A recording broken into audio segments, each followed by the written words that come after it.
राधावर खेलत होरी बिरज में, राधावर खेलत होरी, राधावर खेलत होरी बिरज में, राधा राधावर खेलत होरी, होरी राधावर खेलत होरी बिरज में, राधावर खेलत होरी बिरज में,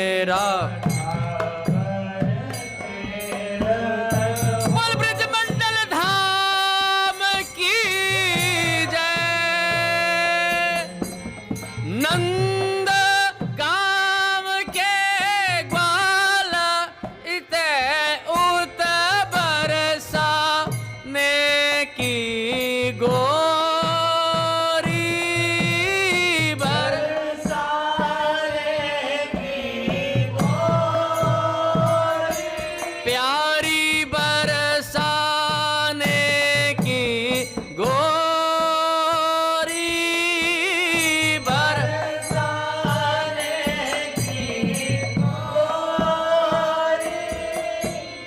डफ कर ताल बजावत गावत, डफ कर ताल बजावत गावत, ए डफ कर ताल बजावत गावत, डफ कर ताल बजावत गावत, केसर कुम कुम घोरी, हाँ केसर कुम कुम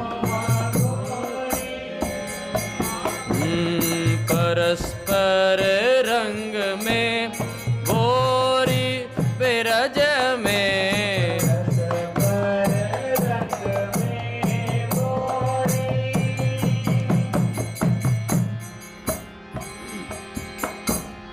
गावत गारी गवार मनोनव नागरी जोबन जोरी,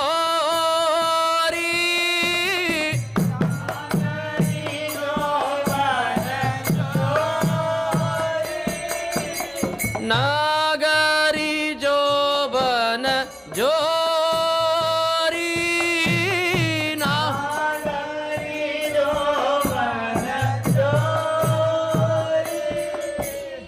नंद को लाल बड़ो रसिया है, नंद को लाल बड़ो रसिया है, हम ते करत कछु जोरी, फागुन में कौन की जोरी बिरज में, फागुन में कौन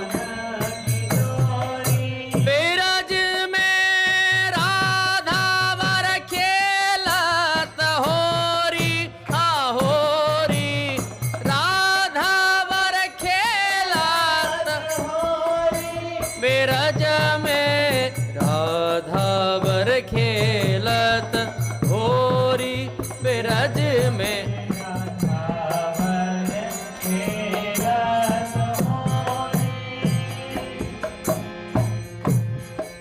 बहुत ही सुंदर पद है। अगर प्रयास करेंगे थोड़ा सा समझने का या थोड़ा सा समझ के गाने का, बहुत आनंद आएगा महाराज।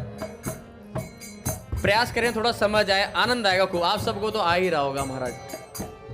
दसहु दिस में गुलाल घुमड़ रायो काहू न लखना पर्यो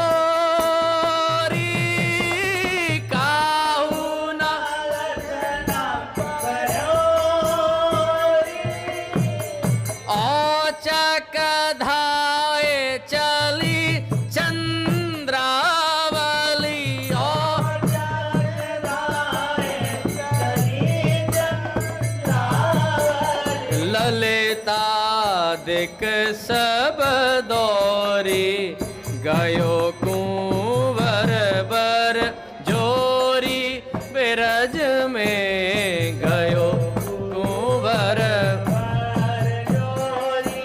बिरज में, राधावर खेला बिरज में।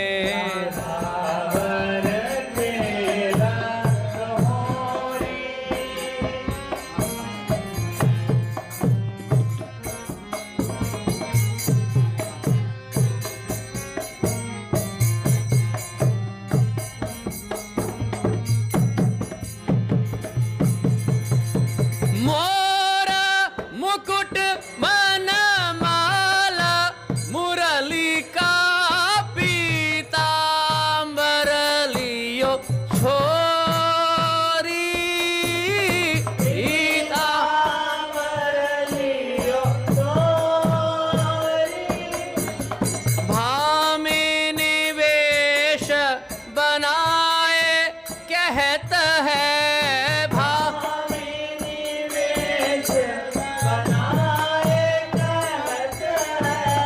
नंद राय की छोरी, बने छवि काम करोरी, बिरज में बने छवि काम करोरी, ए बने छवि काम करोरी, करोरी बने छवि काम करोरी, करोरी, राधा वर खेलत होरी, बिरज मेरा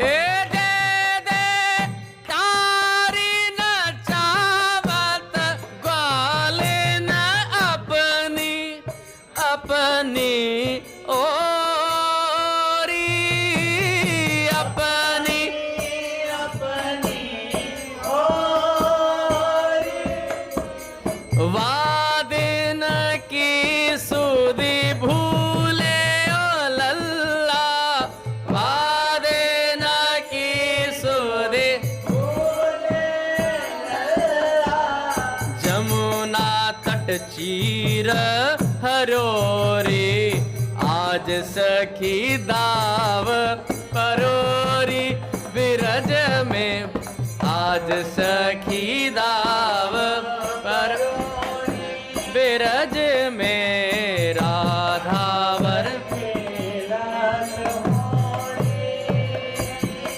हे कृष्ण रंग फगुआ, जो भाम तो देकर बहुत निहोरी, देकर बहुत निहोरी, ओ है अधीन वृषभानु सुता के, है अधीन वृषभानु, है अधीन वृषभानु सुता के, राधा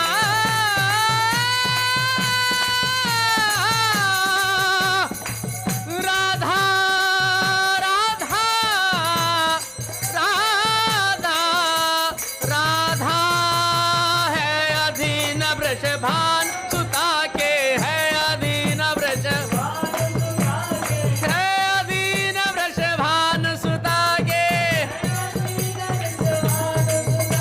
ओ है अधीन वृषभान सुता के, है अधीन वृषभान सुता के, विनती करे कर जोरी,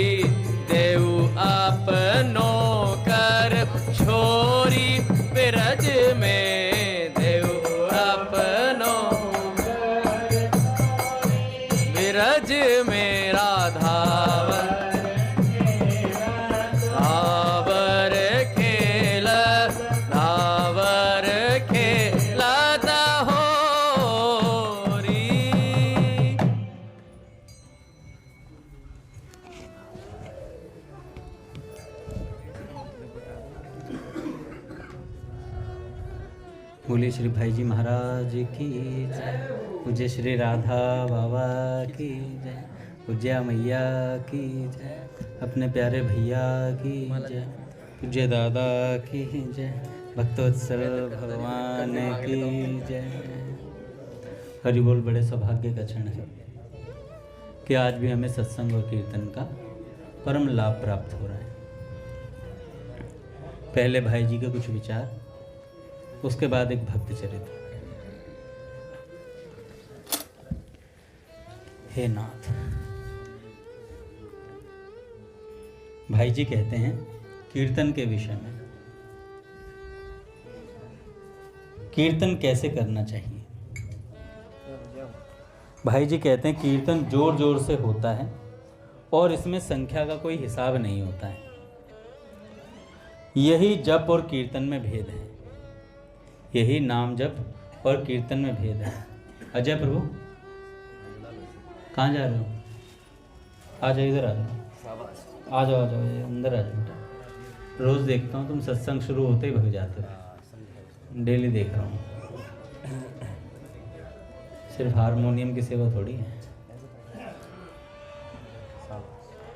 नाराज मत होना, नाराज हो तो करोगे। भाई जी कह रहे हैं जप और कीर्तन में क्या भेद होता है। जप और कीर्तन में यही भेद होता है कि कीर्तन में संख्या का हिसाब नहीं होता है। जप जितना गुप्त होता है उतना ही उसका अधिक महत्व है, उतना ही उसका अधिक महत्व है। परंतु कीर्तन जितना ही गगनभेदी स्वर में होता है उतना ही उसका महत्व बढ़ता है। कीर्तन के साथ संगीत का संबंध है। कीर्तन में पहले पहल स्वरों की एक तानता करनी पड़ती है और कीर्तन भी कई प्रकार के हैं। पहला, अकेले ही भगवान के किसी नाम को आर्त भाव से पुकार उठना। कैसे? जैसे द्रौपदी और गजराज ने पुकारा था। दूसरा कीर्तन होता है अकेले ही भगवान के गुण नाम, कर्म नाम, जन्म नाम और संबंध नामों का विस्तार पूर्वक या संक्षेप में जोर जोर से उच्चारण करना। ये दूसरा कीर्तन। तीसरा, भगवान के किसी चरित्र या भक्त चरित्र के किसी कथा भाग का गान करना और बीच बीच में नाम कीर्तन करना। कथा करना और बीच बीच में भगवान का नाम कीर्तन गाना। चौथा, कुछ लोगों को एक साथ मिलकर प्रेम से भगवान के नाम का उच्चारण करना। और पांचवा, अधिक लोगों का एक साथ मिलकर एक स्वर से नाम कीर्तन करना। इसके सिवा और भी अनेक प्रकार के कीर्तन हैं। जब मनुष्य किसी दुख से घबराकर, जगत के सहायकों से निराश होकर भगवान से आश्रय याचना करता हुआ जोर से भगवान का नाम लेकर पुकारता है, तब भगवान उसी समय भक्त की इच्छा के अनुकूल स्वरूप धारण कर उसे दर्शन देते हैं और उसका दुख दूर कर देते हैं। श्री भगवान के रामावतार और कृष्ण अवतार में असुरों के द्वारा पीड़ित सुर मुनियों ने मिलकर पहले आर्त स्वर से कीर्तन ही किया था। जिस समय एक वस्त्रा देवी द्रौपदी कौरवों के दरबार में केश पकड़कर लाई जाती है, दुर्योधन उसके वस्त्र हरण के लिए बलशाली दुशासन को आज्ञा देता है। उस समय द्रौपदी को यह कल्पना ही नहीं होती कि इस बड़े बूढ़े धर्मज्ञ विद्वान और वीरों की सभा में ऐसा अन्याय भी हो सकता है। परंतु जब दुशासन सचमुच वस्त्र खींचने लगता है, तब द्रौपदी घबराकर राजा धृतराष्ट्र, भीष्म पितामह, गुरु द्रोणाचार्य तथा अपने वीर 5 पतियों की सहायता मांगती है। परंतु भिन्न भिन्न कारणों से जब कोई भी उस समय द्रौपदी को छुड़ाने के लिए तैयार नहीं होता, तब वह सबसे निराश हो जाती है। सबसे निराश होने के बाद ही भगवान की अनन्य स्मृति हुआ करती है भैया। सबसे निराश होने के बाद ही भगवान की अनन्य स्मृति होती है। दुशासन बड़े जोर से साड़ी खींचता है। एक झटका और लगते ही द्रौपदी की लज्जा जा सकती थी। द्रौपदी की उस समय की दीन अवस्था हम लोगों की कल्पना में भी पूरी नहीं आ सकती। महलों के अंदर रहने वाली एक राजरानी, पृथ्वी के सबसे बड़े 5 वीरों द्वारा रक्षित कुल रमणी, रजस्वला अवस्था में बड़े बूढ़े तथा वीर पतियों के सामने नंगी की जाती हो, उस समय उसको कितनी मर्म वेदना होती है, इस बात को वही जान सकती हैं। कवियों की कलम शायद कुछ कल्पना करें। खैर, द्रौपदी ने निराश होकर भगवान का स्मरण किया और व्याकुल होकर पुकार उठी, हे गोविंद द्वारिकावासिन कृष्ण गोपी जनप्रिय। हे द्वारकावासी गोविंद, हे गोपी जनप्रिय कृष्ण, क्या मुझ कौरवों से घिरी हुई को तू नहीं जानता है? हे नाथ, रमानाथ, ब्रजनाथ, दुख नाशक जनार्दन, मुझ कौरव रूपी समुद्र में डूबी हुई का उद्धार कर। हे विश्वात्मा, विश्व भावन कृष्ण, हे महायोगी कृष्ण, कौरवों के बीच में हताश होकर तेरे शरण आने वाली मुझको तू बचा। व्याकुलता पूर्वक नाम कीर्तन का फल तत्काल होता है भैया। भाई जी कहते हैं व्याकुलता पूर्वक नाम कीर्तन का फल तत्काल होता है। जब सबकी आशा छोड़कर केवल मात्र परमात्मा पर भरोसा कर उसे एक मन से कोई पुकारता है, तब वह करुणा सिंधु भगवान एक क्षण भी निश्चिंत और स्थिर नहीं रह सकता। उसे भक्त के काम के लिए दौड़ना ही पड़ता है। नाम की पुकार होते ही द्रौपदी के वस्त्रों में भगवान आ घुसे। बताओ, वस्त्र अवतार हो गया। वस्त्र का ढेर लग गया। 10,000 हाथियों का बल रखने वाले वीर दुशासन की भुजाएं फटने लगी। महाराज स्वामी जी महाराज कहते हैं कि देखो, ऐसे करुणा वर्ण वाले भगवान देखने में नहीं आते कि रजस्वला स्त्री के कटी से नीचे का वस्त्र बनना भगवान ने स्वीकार किया है। कोई कर सकता है क्या? ऐसा नहीं कर सकता। ये केवल काम भगवान कर सकते हैं भैया। तो 10,000 गज बल घट्यो, घट्यो न 10 गज चीर। तो भैया पाए अनुशासन दुशासन के कोप धायो, द्रुपद सुता को चीर गए भीर भारी है। भीषम करण द्रोण बैठे व्रत धारी तहाँ, कामिनी की ओर काहू नेक न निहारी है। सुन के पुकार धाये द्वारिका ते यदुराई, बाढ़त दुकूल खेचे भुज बल भारी है। कि सारी विच नारी है कि नारी विच सारी है, कि सारी ही की नारी है कि नारी ही की सारी है। दुशासन थककर मुंह नीचा करके बैठ गया। द्रौपदी की लाज और उसका मान रह गया। भगवान नाम कीर्तन का फल प्रत्यक्ष हो गया।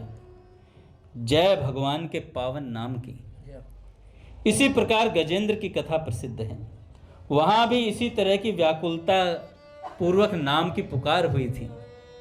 यदि आज भी कोई ऐसे ही सच्चे मन से व्याकुल होकर पुकारे तो यह निश्चय है कि उसके लोक परलोक दोनों की सिद्धि निश्चित रूप से हो सकती है। इस बात का कई लोगों को कई तरह का प्रत्यक्ष अनुभव भी है। अतः प्रातः काल, सायंकाल, रात को सोते समय भगवान के नाम का कीर्तन अवश्य करना चाहिए। जहाँ तक हो सके कीर्तन निष्काम और केवल भगवान के प्रेम के लिए हो तो बात ही क्या है। यह तो व्यक्तिगत नाम कीर्तन की बात हुई। इसके बाद समुदाय में नाम कीर्तन जब होता है उसका तरीका बतलाया। महाराष्ट्र और गुजरात प्रांत में कीर्तनकारों के अलग अलग समुदाय हैं जो हरिदास कहलाते हैं। ये लोग समय समय पर मंदिरों में, धर्म सभाओं में, उत्सवों में और बड़े बड़े कीर्तन करा करते हैं। भगवान की किसी लीला कथा को या भक्त के किसी चरित्र को लेकर ये लोग कीर्तन करते हैं। आरंभ में किसी भक्त का कोई एक श्लोक या पद गाते हैं, उसी पर सारा कीर्तन होता है। आपने गांव में सुना होगा, हमारे हरियाणा में तो वो आते थे, सांगी आते थे, उन्हें सांगी बोला करते थे। हनुमान जी आपको याद होगा, जो सांगी आते थे वो क्या करते थे, उसकी शास्त्रों की एक कथा लेते थे, किसी राजा हरिश्चंद्र का लेते थे, उसकी कथा गीत में गाते थे, पूरी की पूरी पूरा चरित्र गा देते थे। तो राजा हरिश्चंद्र का तो हमने अपने मामा के यहाँ सुना था, एक सांग हो रहा था, तो हम पहली बार गए थे, छोटे छोटे ही थे, रागणियाँ होती थी उसमें, पूरे में गाते थे। तो इस तरीके से आज भी महाराष्ट्र में भी ऐसे क्या होता है, बहुत से ऐसे संप्रदाय हैं जहाँ पर एक भक्त के चरित्र को लेकर पूरा कीर्तन कर दिया जाता है उसी में। तो भाई जी कहते हैं कि इस प्रकार का कीर्तन और हरिनाम की धुन बीच बीच में लगाई जाती है और ये लोग गाना बजाना भी जानते हैं। और कम से कम हारमोनियम और तबलों के साथ कीर्तन होता है भाई। बीच बीच में सुंदर पद भी गाते हैं। इसमें दोष यही है कि इस प्रकार के अधिकांश कीर्तनकारों का ध्यान भगवान के नाम की अपेक्षा सुर और आलाप पर चला जाता है, बस वहां गड़बड़ हो जाती है। विवाह के समय भी गुजरात में अनेक प्रथाएं हैं जहां पर नाम का कीर्तन होता है, पर वो सुर आलापचारी में फंस जाते हैं बेचारे। अन्य अनेक प्रमादों में किसी को धन की आशा हो जाती है, वो धन के लपेटे में आ जाता है, पर कीर्तन हो जाता है। इसके बाद वह कीर्तन आता है जो सबसे श्रेष्ठ कीर्तन है, जिसका इस युग में विशेष प्रचार महाप्रभु चैतन्य महाप्रभु ने किया। इस कीर्तन का प्रकार यह है, बहुत से लोग एक स्थान पर एकत्रित होकर, एक आदमी पहले बोलता है फिर बाकी सब उसके पीछे बोलते हैं। यह कीर्तन का विलक्षण स्वरूप है जो चैतन्य महाप्रभु जी ने गाया। और भगवान कहते हैं कि नाहम वसामि वैकुंठे योगी नाम हृदय न च मद भक्ता यत्र गायन्ति तत्र तिष्ठामि नारद। मैं वैकुंठ में या योगियों के हृदय में नहीं रहता, मेरे भक्त जहाँ मिलकर मेरा गान करते हैं मैं वहीं रहता हूँ। इस प्रकार के कीर्तन में प्रेम का सागर उमड़ता है भैया, जो जगत भर को पावन कर देता है। इस कीर्तन में ब्राह्मण चांडाल सभी शामिल हो सकते हैं। जिसको प्रेम उपजा वही सम्मिलित हो गया कीर्तन में, कोई रुकावट नहीं, जात पात पूछे नहीं कोई, हरि को भजे सो हरि का होई। वही बड़ा है, वही श्रेष्ठ है जो प्रेम से नाम कीर्तन में मतवाला होकर स्वयं पावन होता है और दूसरों को पावन करता है। इस कीर्तन में एक बड़ा लाभ होता है। हरि नाम की तुमुल ध्वनि पापी पतित पशु पक्षी तक के कानों में जाकर सबको पवित्र और पाप मुक्त कर देती है। जिसके श्रवण में भगवान का नाम पड़ गया उसके हृदय के अंदर चला जाता है नाम, और उसी के पाप मल को वह धो डालता है। कुछ लोग कहा करते हैं कि हमें जोर जोर से भगवान का नाम लेने में संकोच होता है। ऐसे आदमियों को मैंने बहुत शादियों में नाचते देखा, जोर जोर से गाते देखा है। भाई जी कह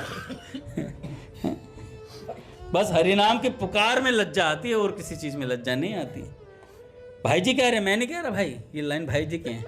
भाई जी कह रहे हैं झूठ बोलने में कोई लज्जा नहीं, कठोर बोलने में कोई लज्जा नहीं, पर निंदा में कोई लज्जा नहीं, और व्यभिचार करने में कोई लज्जा नहीं, पर भगवान का नाम कहने को बोल दो कि बीच बाजार में, शर्म आ रही है। यह बड़ा ही दुर्भाग्य है। भगवान नाम से सभ्यता में बट्टा लगता हो तो ऐसी सभ्यता को छोड़ दो, ऐसी सभ्यता को छोड़ दो, ऐसी लाज को, ऐसी चीज को छोड़ दो। बाबूजी कहते हैं दूर से नमस्कार कर लो ऐसी सभ्यता को। धन्य वही है जिसके भगवान नाम के कीर्तन मात्र से, श्रवण और स्मरण मात्र से रोमांच हो जाता है, नेत्रों में आंसू भर जाते हैं, कंठ रुक जाता है भगवान का नाम सुनते ही। वास्तव में वही पुरुष मनुष्य नाम के योग्य है। ऐसे पुरुष ही जगत को पावन करते हैं। जिसकी वाणी गदगद होती है, भागवत जी में आता है, हृदय द्रवित हो जाता है, जो बारंबार ऊंचे स्वर से नाम ले लेकर मुझे पुकारता है, कभी रोता है, कभी हंसता है, कभी लज्जा छोड़कर नाचता है, ऊंचे स्वर से मेरा गुणगान करता है। ऐसे भक्तिमान पुरुष अपने को पवित्र करें, इसमें तो बात ही क्या है। गोस्वामी जी महाराज तो कहते हैं, ये फाट्यूं फूट्यूं नयन जरे सो तन के ही काम है, कि भैया जो राम जी का नाम है, राम जी की कथा सुनने में है, इन सब में लज्जा नहीं करनी चाहिए। एक चरित्र सुनाता हूं। प्रियादास जी ने इन भक्त का नाम अपनी भक्त नामावली में लिया, जो हम गाते हैं ना, हम सो इन साधु सो पंगति। मीर माधव नाम जी एक भक्त हुए, मुस्लिम थे, मीर माधव नाम था।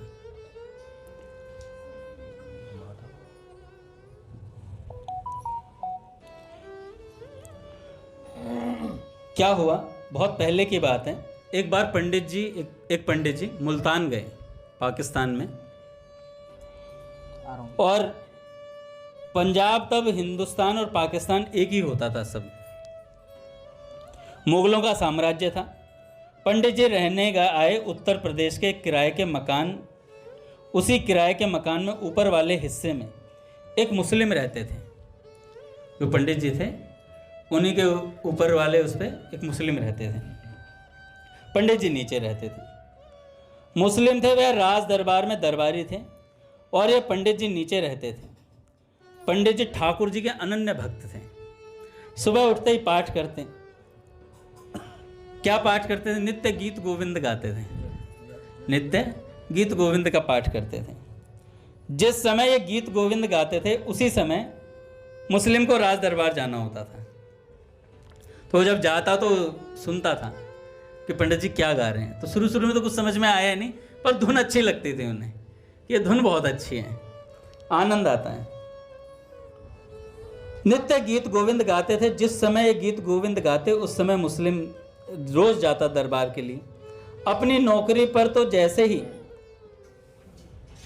वह सीढ़ियों में कई बार रुक जाता था पंडित जी के वहां, और पहले सुनता था पाठ को, सुन करके फिर जाता दरबार में।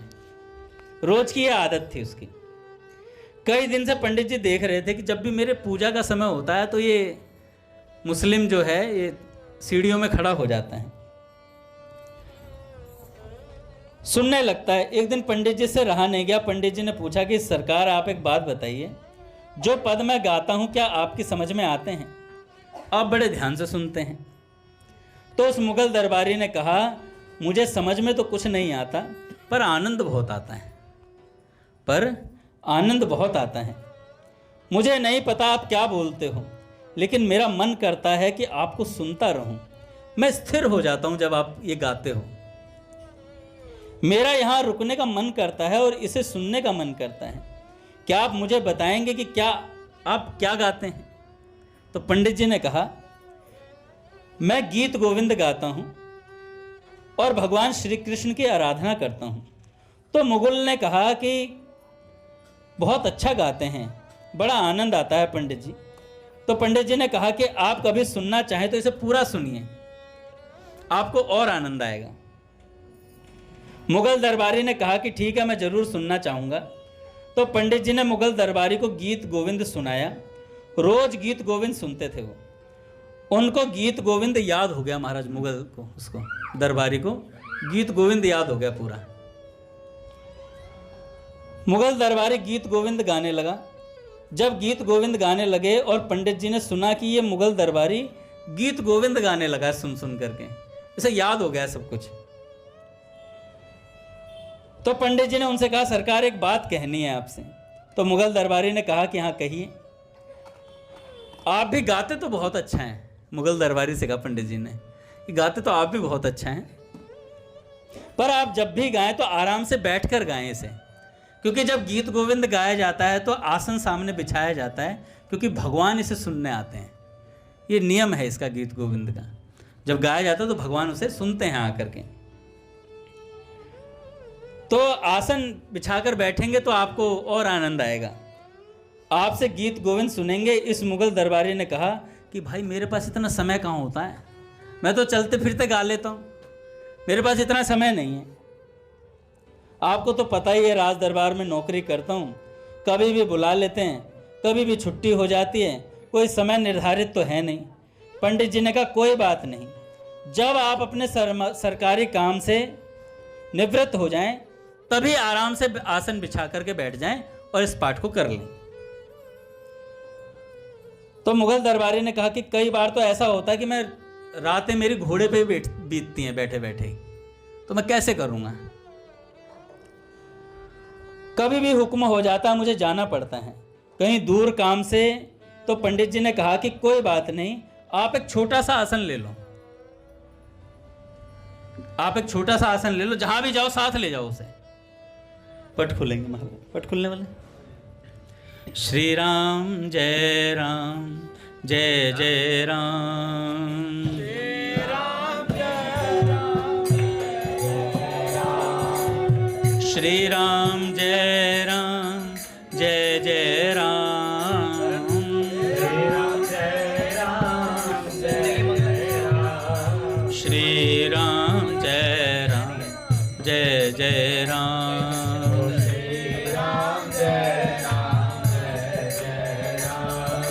राम नाम रसिया श्री हनुमान, राम नाम रसिया अवध सरयू अति अभिराम।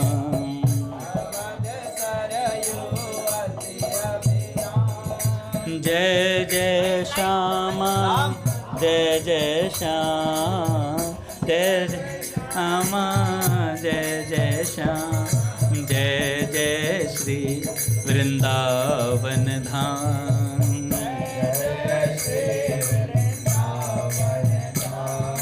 बोलिए राधा माधव सरकार की जय। तो भैया पंडित जी ने कहा मुगल दरबारी से कि तुम ऐसा करो कि एक छोटा आसन रख लो अपने पास, और उस छोटे आसन को हर समय कैरी कर सकते हो। कुछ नहीं करना, जब गीत गोविंद गाओ तो उसे अपने सामने बिछा लेना बस। तो मुगल दरबारी ने कहा ठीक है, मैं ऐसा प्रयास करूँगा।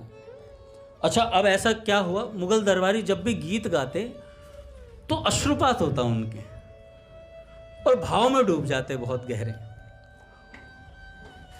और नृत्य ऐसे ही करते, पहले आसन बिछाते, फिर भगवान को गीत गोविंद सुनाते, भगवान के ध्यान में डूब जाते, प्रेम में डूब जाते।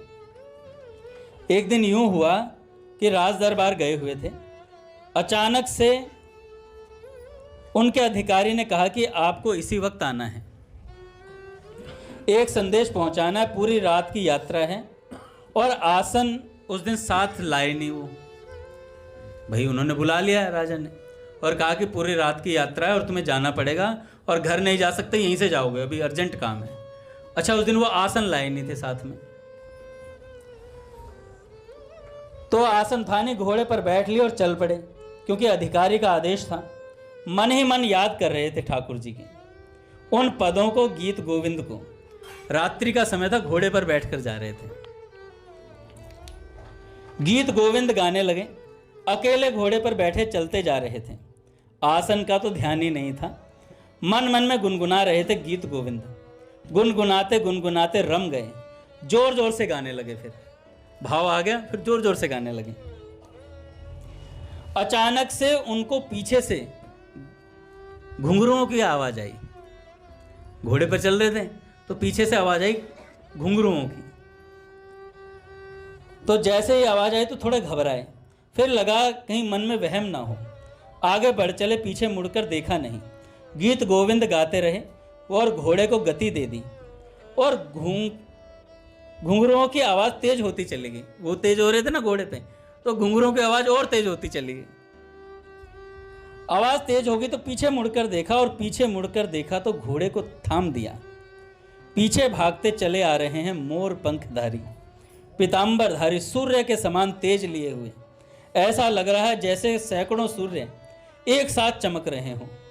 मोटी मोटी आंखों वाले, घुंघराले बालों वाले भगवान श्री कृष्ण, ऐसा रूप कभी उन्होंने देखा नहीं था, ऐसा रूप उन्होंने कभी नहीं देखा था। अनंत ब्रह्मांड में सबसे सुंदर हमारे ठाकुर जी। यह मुगल दरबारी घोड़े से नीचे उतर गए तो ठाकुर जी कहते हैं, अरे आपने घोड़ा क्यों रोक दिया, आपने गीत गोविंद गाना क्यों बंद कर दिया, आप गाइए, मुझे बड़ा आनंद आ रहा था। भगवान ने कहा आप गाइए, मुझे बड़ा आनंद आ रहा था।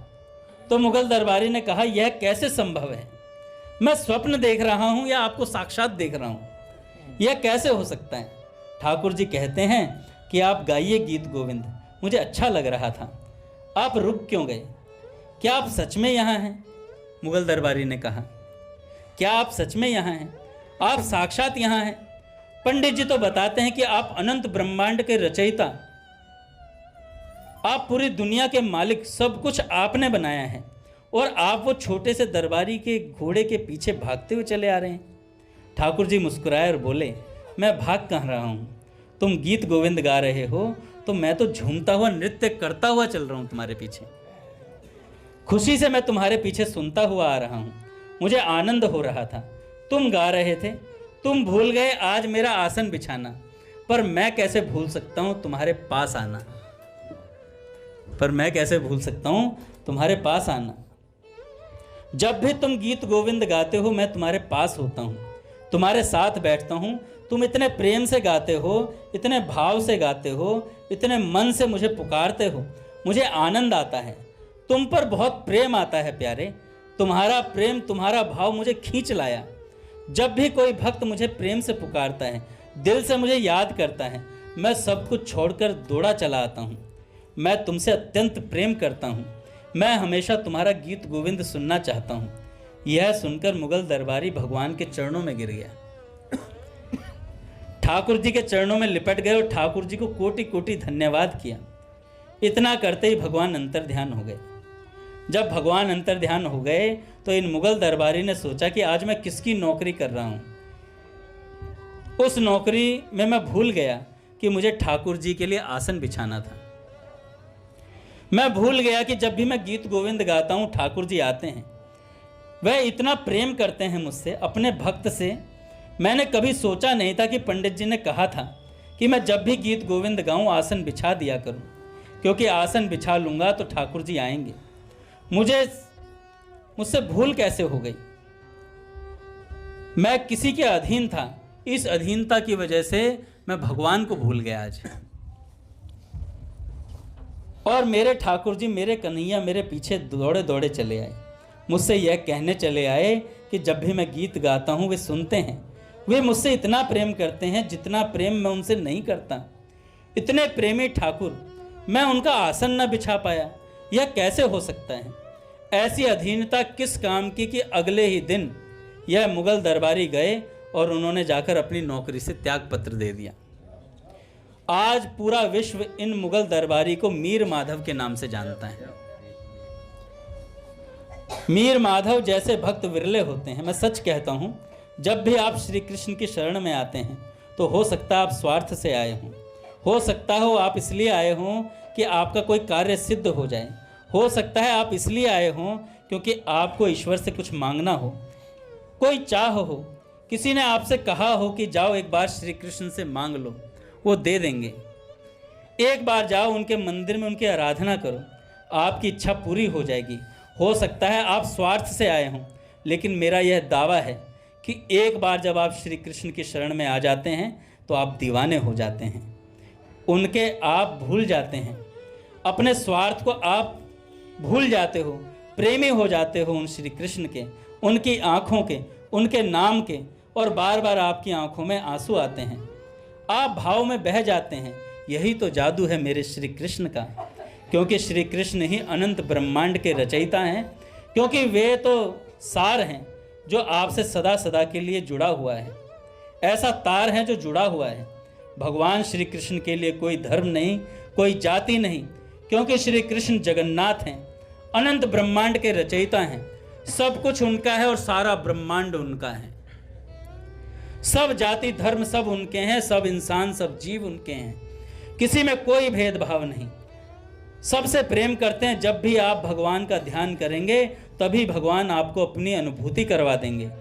भगवान से प्रेम करने के लिए, उनकी अनुभूति करने के लिए, अपनी बात उनको कहने के लिए, उनकी बात सुनने के लिए किसी ज्ञान की आवश्यकता नहीं होती, सिर्फ भगवान के ध्यान की आवश्यकता होती है कि आपको भगवान का ध्यान बना रहे। सिर्फ प्रेम की आवश्यकता होती है, सच्चे मन की आवश्यकता होती है, और एक सहजता की आवश्यकता होती है, सरलता की आवश्यकता होती है। जो सच में श्री कृष्ण से प्यार करता है वह सिर्फ श्री कृष्ण से प्यार नहीं करता, वह हर जीव से प्रेम करता है। हर जीव उनके लिए एक समान हो जाता है, क्योंकि हमारे अंदर श्री कृष्ण बसते हैं, और जो श्री कृष्ण से प्यार करता है वो निस्वार्थ हो जाता है, वह प्रेम में सदा भरा रहता है। इसलिए उसकी आंखों में आंसू आते रहते हैं, क्योंकि उसे हर जगह श्री कृष्ण दिखता है, उसे हर जगह श्री कृष्ण दिखता है, वो प्रेमी हो जाता है। बोले भक्त वत्सल भगवान की जय। आरती करते हैं महाराज।